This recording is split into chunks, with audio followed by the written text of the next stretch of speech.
Wanda Petronski की seat सोमवार का दिन था। वांडा पेट्रोन्स्की अपनी सीट में नहीं थी। पैगी और मैगलीन को मिलाकर किसी ने भी उसकी अनुपस्थिति को नहीं देखा था। उन्होंने सारा मजाक आरंभ किया। वांडा अंतिम पंक्ति में अंतिम सीट से अगली सीट में बैठा करती थी। यह 13 नंबर कमरे में थी। वो कमरे के कोने में बैठा करती थी। प्रायः उद्धत लड़के सामान्यतः वहाँ पर बैठा करते थे। वहाँ पर पैरों का काफी शोर हुआ करता था जब कोई मजाक उत्पन्न होता। वांडा के बारे में और अधिक, वांडा बड़ी शांत लड़की थी। वो कभी कभी ही कुछ कहती। किसी ने भी उसे कभी भी ऊंची आवाज में हंसते नहीं सुना था। वो वहाँ पर बैठा करती थी। कोई नहीं जानता था कि वो वहाँ क्यों बैठा करती थी। यह इसलिए था कि वह बॉगिंज हाइट्स से आती थी। उसके पैरों पर मिट्टी लगी होती थी। जब उन्होंने वांडा के बारे में सोचा, विद्यार्थी वांडा के बारे में स्कूल के समय के पश्चात ही सोचा करते थे। वे उसका मजाक उड़ाने के लिए घर को जाते और घर से आते उसकी प्रतीक्षा किया करते थे। वांडा मंगलवार को भी स्कूल नहीं आती थी। पैगी और मैडी के बारे में, पैगी और मैडी बुधवार को वांडा के बारे में सोचा। वे अगली सीट पर बैठा करती थीं। वे अच्छे अंक प्राप्त करती थीं। पैगी स्कूल में सर्वाधिक लोकप्रिय थी। वह सुंदर थी और उसके मुंदराले बाल थे। मैडी उसकी सर्वाधिक गहरी सहेली थी। वे वांडा के साथ मजाक करना चाहती थीं, इसलिए वे लेट हो गई। इस कारण से उन्होंने देखा कि वांडा अनुपस्थित थी। दूसरे बच्चों के बारे में, उस कमरे में अधिक बच्चों के नाम वांडा की तरह नहीं थे। उनके अमेरिकन नाम थे, जैसे टॉमस, स्मिथ या एलन। एक लड़का विल्ली बाउंस नाम का था। लोग सोचते थे कि वह मजाकिया था, परंतु वह वांडा पेट्रोन्स्की की तरह से मजाक उड़ाने योग्य नहीं था। स्कूल में वांडा और दूसरे बच्चे वांडा के कोई मित्र नहीं थे। वो हमेशा एक मंद पड़ी नीले रंग की ढीली पोशाक पहना करती थी। यह साफ थी, परंतु ऐसा लगता था कि इसको कभी इस्त्री नहीं की गई थी। काफी लड़कियां वांडा से बातें करती थीं। वे उसे स्कूल के आंगन में घेर लेती। वो उन्हें होपस कोच खेल खेलते हुए देखती खड़ी रहती।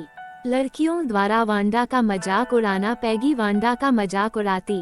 वो उससे पूछती कि उसके पास उसकी अलमारी में कितनी पोशाकें हैं। वांडा कहती 100। फिर सारी लड़कियां खेलना बंद करती और सुनती।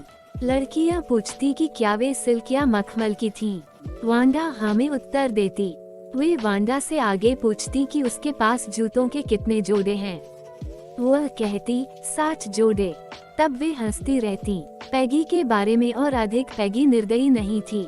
वह छोटे बच्चों को धौसिया लड़कों से बचाती। यदि कोई उसे पूछता कि क्या उसने वांडा के साथ निर्दयता से बर्ताव नहीं किया है, तो वह भिन्न रूप में उत्तर देती। वह कहती कि वांडा ने अपनी 100 पोशाकों के बारे में क्यों कहा। वह कहती कि वांडा एक साधारण व्यक्ति नहीं थी, उसका नाम यह बताता था। परंतु लड़कियों ने कभी भी वांडा को चिल्लाने पर मजबूर नहीं किया। मैडी के बारे में, मैडी ने इसे बुरा अनुभव किया कि वे वांडा को उस प्रकार तंग कर रहे थे। यह इसलिए था कि वह स्वयं भी वांडों की तरह से निर्धन थी। परंतु वांडा की तरह वह न तो बोगिंज हाइट्स में रहती थी, न ही उसका वांडा जैसा मजाकिया नाम था। वांडा के बारे में मैडी की भावनाएं, जब पैगी ने वांडा से वे प्रश्न पूछे तो मैडी ने बुरा महसूस किया। उसने अपने हाथ में कंचों को जांचा, परंतु उसने वांडा के लिए दुख नहीं दिखाया। वह चाहती थी कि पैगी वांडा से पोशाकों के बारे में पूछना बंद करे। वह पैगी की निकटतम मित्र थी। मैडी की पैगी के लिए इच्छा। उस दिन पैगी और मैडी दोनों स्कूल से लेट हो गईं। मैडी खुश थी कि वांडा का मजाक नहीं उड़ाया गया।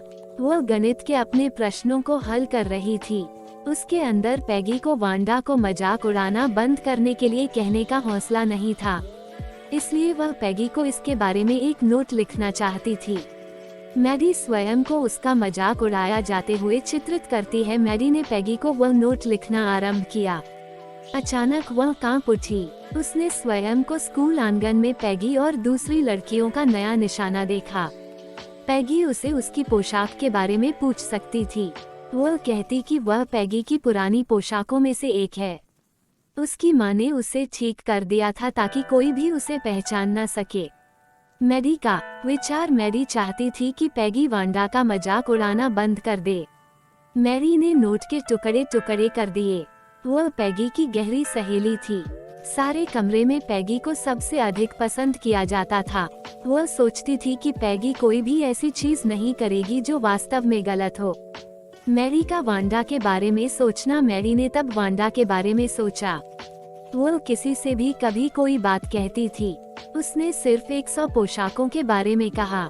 मैरी को उस द्वारा उसकी पोशाकों में एक पीली नीली रंगीन सजावटों वाली पोशाक के बारे में बताना याद था।